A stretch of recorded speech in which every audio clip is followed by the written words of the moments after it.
하는 계절은 없습니다. 새로움을 탐험하다. MBC.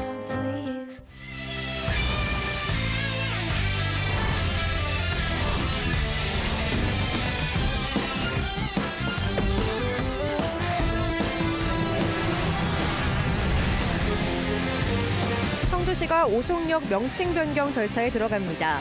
시민 여론조사 결과 변경 찬성이 압도적이었습니다. 청주시청 본관 철거 여부를 두고 시민들 입장차도 팽팽합니다. 시의회 행정사무감사에서 여야가 격돌을 예고했습니다.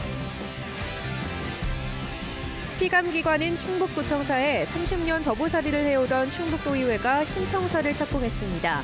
독립의 첫 발을 뗐습니다. 음성에 들어설 국립소방병원 설계 공모 과정에서 입찰 비리와 관련한 첫 재판이 시작됐습니다. 국립소방병원 일정에는 큰 영향이 없을 전망입니다. 네, 시청자 여러분 안녕하십니까? 계속해서 MBC 뉴스투데이 충북입니다. 청주시가 전문기관에 의뢰한 여론조사 결과 청주 시민 10명 중 8명은 오송역의 명칭을 청주 오송역으로 바꾸는 데 찬성하는 것으로 나타났습니다. 이에 따라 청주시는 내년 상반기 중에는 청주 오송역으로 명칭을 바꾸겠다는 계획입니다. 이병선 기자의 보도입니다. 오송역 명칭을 청주 오송역으로 바꾸는 데 대해 물었더니 청주 시민 1,003명 중 78.1%는 찬성, 반대는 15.4%에 그쳤습니다. 청주 오송역으로 명칭 변경을 찬성하는 이유로는 청주시 홍보 효과를 꼽은 의견이 32.4%로 가장 많았고 청주시에 위치한 공공교통시설, 지역발전 효과, 외부 이용객 청주 방문의 도움 순이었습니다. 전국의 철도 이용객 1,000명에게도 물었는데 청주 오송역 명칭 변경에 찬성이 63.7%, 반대 8.1%, 잘 모르겠다가 28.2%로 찬성 비율이 훨씬 높았습니다.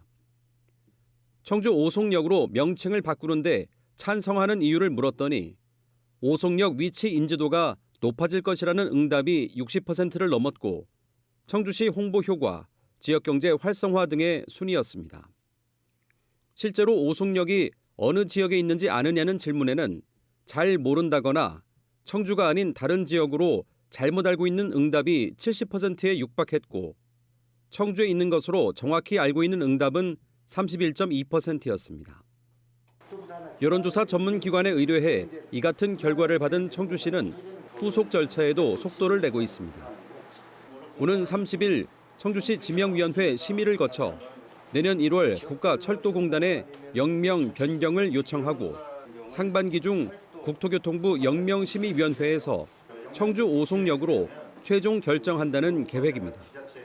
여론조사 결과하고 또 별다른 지역 주민들의 반발이 없다면 무난히 통과될 것으로 이렇게 예상을 하고 있습니다. 오송역 이름을 그대로 두라는 역 인근 주민들의 목소리가 여전한 데 대해서는 공정성 시비가 일었던 4년 전 여론조사와 달리 이번엔 객관적인 조사로 압도적인 찬성 여론이 확인됐다며 정면 돌파 의지를 보였습니다. 2018년 여론조사 결과와 동일한 수치입니다. 그전하고 변경된 게 없는데 이를 통해서 오송역을 청주 오송역으로 변경해야 될 필요성이 있다는 방증이라고 생각합니다.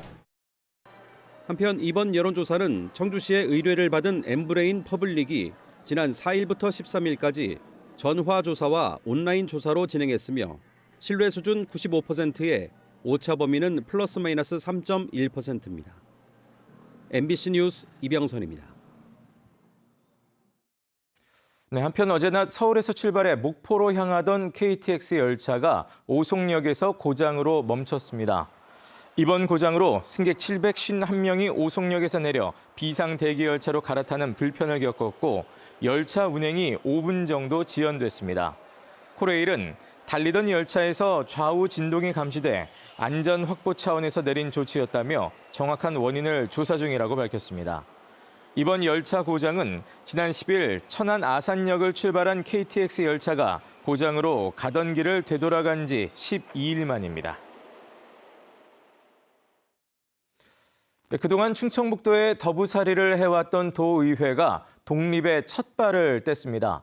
70년 전 초대의회가 있던 자리에 새 청사를 짓는 공사가 시작됐는데 비용이 무려 1,000억 원에 달하는 대규모라 2년 뒤 완공을 위해서는 국비 지원이 필요한 상황입니다. 정재영 기자가 보도합니다. 예산과 조례, 행정 사무감사까지 충북 도정 전반에 결정권을 가진 충북도의회. 본회의장부터 의회 사무처까지 전체 조직이 감시와 견제 대상인 충북도청 건물을 쓰고 있습니다. 지방의회가 부활한 이후 30년째입니다. 도청 역시 가뜩이나 부족한 공간을 내주면서 6개 부서가 외부에 돈을 주고 사무실을 빌려 쓰고 있습니다. 둘, 셋! 자, 여러분 큰 박수 부탁드립니다. 오늘의 첫장을 2년 뒤부터는 달라집니다. 더부살이를 끝낼 도의회 독립청사가 추진 공식화 8년 만에 첫 삽을 떴습니다. 70년 전 초대 의사당이 있었던 옛 청주 중앙초부지, 그때 그 자리입니다. 어느새 시간이 흘러 후배 의원님들께서 새로운 청사에서 새 시작을 하는 것을 볼 수 있게 되다니 정말 감회가 새롭습니다. 지상 5층, 지하 2층 규모로 기존 도청 건물과 연결될 청사는 의회 모든 조직이 들어갈 수 있는 공간과 회의장, 개인별 의원실 등을 갖추고 주민 체육시설과 야외 광장도 조성됩니다. 바로 뒤에는 도청 한 개국 직원들이 쓸 수 있는 지상 4층 규모의 도청 별관도 함께 짓습니다. 두 건물 지하에는 차량 400대를 한꺼번에 세울 수 있는 주차장이 조성돼 주차난 해소에도 도움이 될 전망입니다. 새로 건립되는 충청북도 의회는 상생과 소통을 주제로 164만 도민이 중심이 되는 열린 소통의 공간의 장이 될 것입니다. 총 사업비는 땅값을 빼고도 926억 원. 2년 뒤 준공하려면 내년까지 터파기와 지하주차장 공사를 끝내야 해 여기에만 500억 원 이상이 필요한데 충청북도가 가용재원을 끌어모아 세운 내년 예산은 300억 원입니다. 내후년엔 400억 원 이상을 더 투입해야 하는 상황이라 충청북도는 다른 시도처럼 국가가 전액 지원해 줄 것을 요구하고 있습니다. 문화재인 기존 도청을 증개축하지 않을 테니 지어달라는 겁니다. 우리의 도청을 지키고 우리의 자원을 지키고 하는 우리에게 돈을 줘야 된다, 이렇게 얘기를 하고 있습니다. 500억이 될지 1000억이 될지 모르겠습니다만 제가 받아오겠습니다. 국비 지원 여부는 다음 달 2일 국회가 내년도 정부 예산을 확정하면 결정되는데 충북도와 도의회는 결과에 상관없이 일단 내년까지 예정된 공사는 차질 없이 진행할 것이라고 설명했습니다. MBC 뉴스 정재영입니다. 내륙 지역에서는 처음으로 청주에 국립미래해양과학관이 들어섭니다. 해양수산부와 충청북도 그리고 청주시는 오늘 오후 청주시 밀레니엄 타운 안에 있는 미래해양과학관 건립 부지에서 착공식을 개최합니다. 오는 2025년 개관을 목표로 1,046억 원이 투입될 지하 1층, 지상 3층 규모의 과학관은 국내 최대 규모의 디지털 아쿠아리움과 상설 전시관, 또 해양 생물관 등을 갖추게 됩니다. 청주시의회 행정사무감사가 어제부터 시작됐습니다. 특히 청주시청 본관 철거에 대한 공방도 더욱 가열되는 모양새인데요. 더불어민주당 의원들은 청주시의 달라진 본관 철거 방침에 대해 송곳 검증을 예고했고 국민의힘 의원들은 시정 발목 잡기라며 반박하고 있습니다. 김영일 기자가 전해드립니다. 청주시청 본관 철거를 놓고 이범석 청주시장과 치열한 설전을 벌였던 더불어민주당 청주시 의원들. 어제부터 시작된 행정사무감사에서 다시 한번 진검승부를 예고했습니다. 새 청주시장 취임과 함께 시청 본관 보존 방침을 철회하고 입장을 바꾼 배경이 무엇인지, 시민의 공감대 형성은 왜 안 하는지 꼼꼼히 따져보겠다는 겁니다. 시장이 바뀌면서 정책 방향이 전반적으로 바뀐 상황이어서 이것이 왜 바뀌었는지 시민적 공감대는 형성하면서 진행하고 있는지를 꼼꼼히 따질 예정입니다. 민주당 의원들의 공세에 소극적으로 대처했던 국민의힘 시의원들도 이번 경우에는 공세적으로 나서기로 했습니다.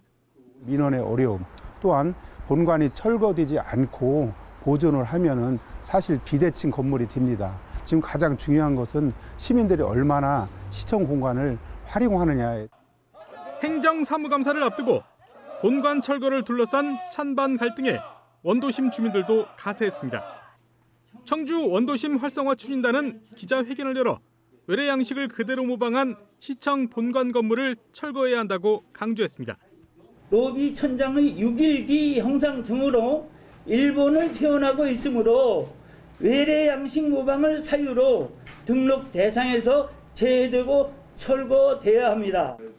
더구나 다음 달에는 시청 본관 철거 예산이 포함된 내년도 예산안 심사를 앞두고 있어 행정사무감사 기간 내내 본관 철거를 둘러싼 여야 간 치열한 기싸움이 예상됩니다. MBC 뉴스 김영일입니다. 한편 청주시의회가 명칭 변경을 추진했다 유보한 청주 고인세 박물관에 대해 행정사무감사 중지가 결정됐습니다. 청주시의회 복지교육위원회는 어제 행정사무감사에서 지난해 대대적으로 명칭 변경을 추진하며 시민 설문조사까지 진행한 고인세 박물관 측이 시의회와는 아무런 상의도 없이 예전 명칭을 그대로 쓰기로 결정했다면서 담당 직원들의 퇴장과 함께 청주시장에 사과를 요구했습니다.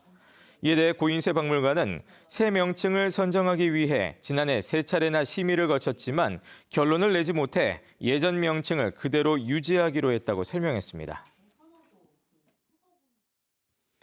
민선 8기 청주시가 방향을 튼 우암산 둘레길 조성 사업도 환경단체의 반발에 부딪혔습니다.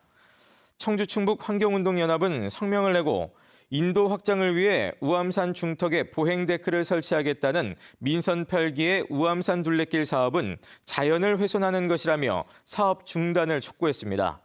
앞서 민선 7기 당시 청주시는 양방향인 우암산 순환로 4.2km 구간에 한 개 차로를 걷어 보행로를 넓히려 했지만 일방 통행에 반발하는 인근 주민의 반대로 사업 방향을 대폭 수정했습니다. 수정된 우암산 둘레길 조성 사업은 내년 초 본공사 착공을 앞두고 있습니다.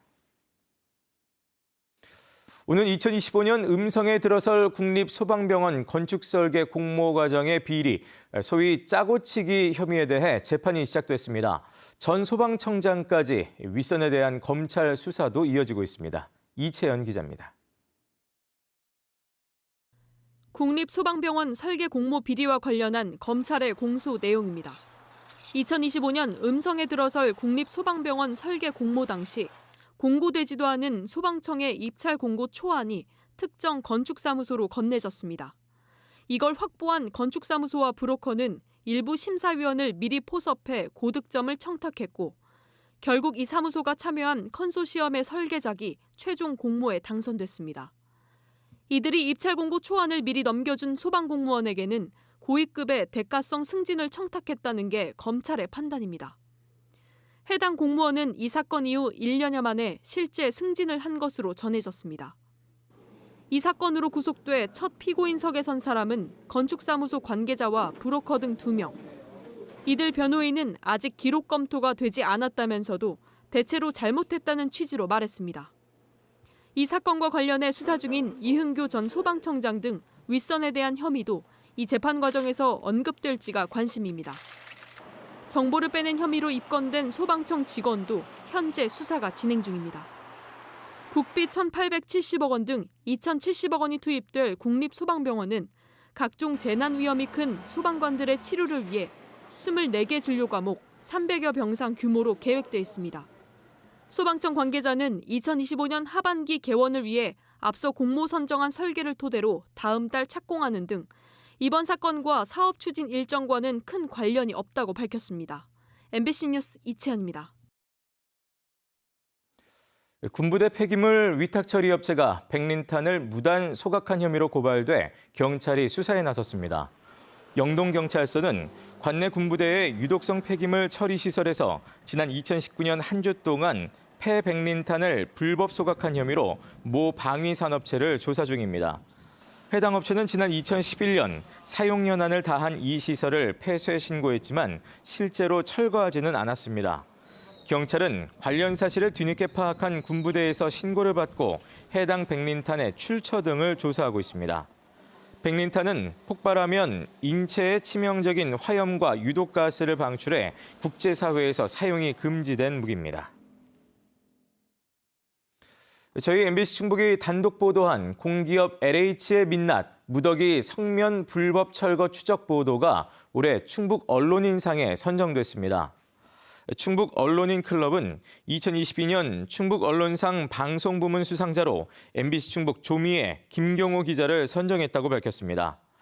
조미애 김경호 기자는 공기업 LH가 그린 리모델링 사업을 하면서 성면 폐기물을 불법 처리해온 사실을 추적 보도해 국회 차원에서 개선 방안을 모색하는 데 역할을 했습니다.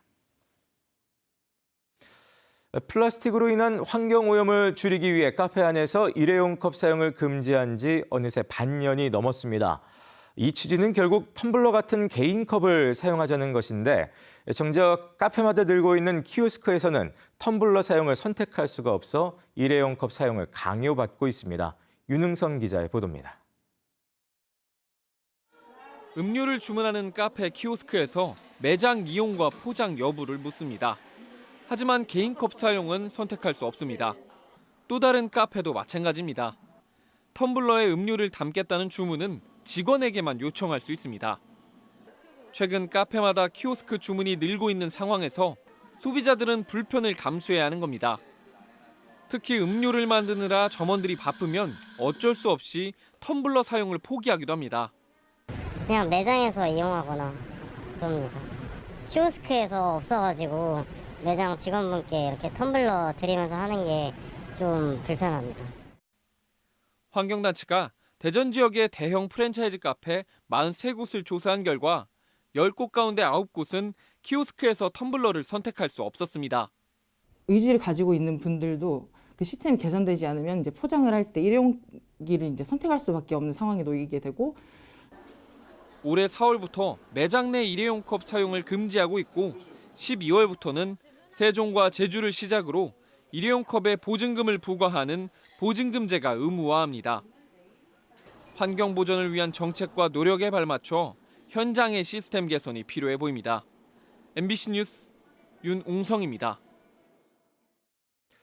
최근 원유 가격이 큰 폭으로 오르면서 흰우유 1리터가 3,000원에 달하는 등 가격 인상 우려가 현실화되고 있습니다. 치즈나빵 같은 유제품도 당연히 가격이 뛰겠죠.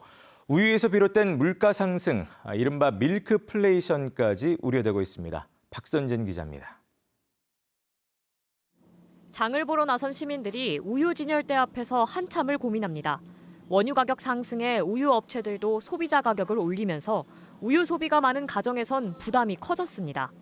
우유를 거의 빠지지 않고 계속 먹는 편이거든요. 근데 겁이 나서 지난주는 안 먹었어요. 저거를 2개씩 사가거든요. 근데 무슨 오늘은 하나만 집었어요. 우유 소비자 가격은 올 들어 6%에서 최대 11%까지 올랐는데 한 업체는 지난해 흰우유 1리터 가격을 약 5% 올린 데 이어 올해 6% 넘게 연달아 올렸습니다. 지난달부터 원유 가격이 인상하고 또 기타 제조 원가가 많이 상승해서 우유 가격을 인상했는데 소비자 부담을 고려해서 최소 인상치만 집정했습니다. 4년 전만 해도 0.4%였던 원유 인상률은 올해 5.5%나 껑충 뛰면서 2013년 이후 9년 만에 가장 큰 폭으로 상승한 탓입니다. 원유 가격은 이달 초 기준 리터당 999원으로 최대 52원이 올랐습니다. 더 큰 걱정은 치즈나 아이스크림, 버터 등 우유가 들어가는 다른 식품 가격까지 줄줄이 오르는 이른바 밀크플레이션이 우려된다는 점입니다. 당장 음료와 생크림, 빵 등 우유 사용량이 많은 커피 전문점 등 자영업자가 느끼는 체감 타격이 큽니다.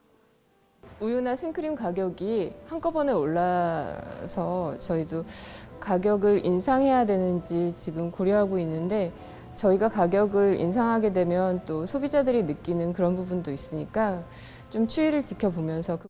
지난 3분기 대전과 세종, 충남 소비자 물가 상승률이 5에서 7%대에 달하는 가운데 우유 가격까지 오르며 서민들의 장보기는 더욱 어려워지고 있습니다. MBC 뉴스 박선진입니다.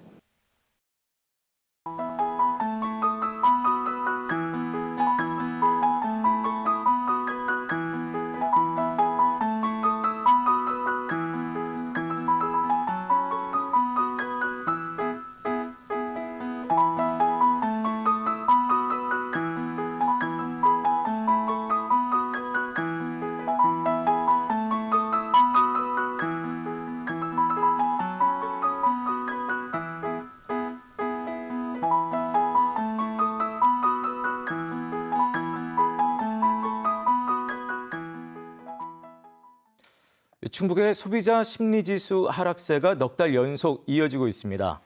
한국은행 충북본부가 지난주 충북의 400가구를 상대로 조사한 결과 11월 소비자 심리지수는 87.1로 전달보다 2.7포인트 떨어졌습니다. 상반기까지 100을 웃돌던 충북의 소비자 지수는 지난 7월 80대로 전달 대비 10포인트 급락한 뒤 회복하지 못하고 있습니다. 과수화상병 예방을 위한 충주시의 자체 행정명령에 따라 충주시가 모든 사과배 재배 농가를 대상으로 다음 달 16일까지 재배 신고를 받습니다. 신고 항목은 과원의 지번과 면적, 장목, 또 식재 연도와 주수, 재배자 등입니다. 지난해 충주시가 만든 과수화상병 사전 방제 조치 행정명령은 재배 현황과 연락처를 정확히 파악해 전염병 초기에 신속히 대응할 수 있도록 해마다 과수 재배 신고를 의무화했습니다. 한편 올해 충주 지역의 과수화상병 발생 면적은 25.4헥타르로 지난해보다 40% 줄었습니다. 가축분뇨 처리장의 바이오가스를 난방에너지로 재활용하는 시설이 어제 음성에 문을 열었습니다. 음성군은 감곡면 원당리 12,000제곱미터 부지에 52억 원을 들여 가축분뇨 처리 시설에 바이오가스 등 폐자원을 열 에너지 등으로 재활용하는 친환경 에너지타운을 조성했습니다. 이 시설은 바이오가스로 생산된 온수를 시설 내 자동화 온실로 공급해 난방비 부담 없이 사계절 소득작물 재배가 가능하도록 했습니다. 지자체마다 외국인 일손 유치 경쟁이 치열한 가운데 음성군이 전담 부서를 신설합니다. 네, 뉴스를 마칩니다. 고맙습니다.